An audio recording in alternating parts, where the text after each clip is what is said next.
Getting ready to do our first setup here. We got all the bearings pressed into place, the new pinion seals pressed in, the flange is all restored and looks great. Case looks great.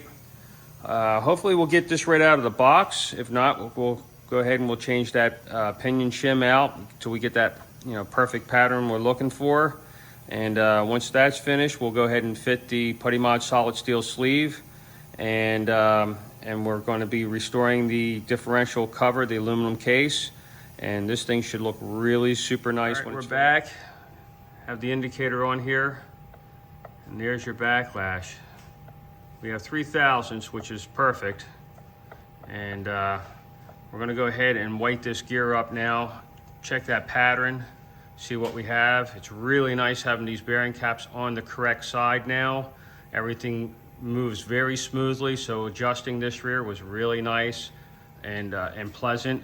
I'm sure the pattern's going to look really good because it sounds really good, and we'll see how it goes. Hold on. There you have it. Definitely on the money. Even the transfer is really good. Really, really good. Quiet, smooth, just the way it's supposed to be.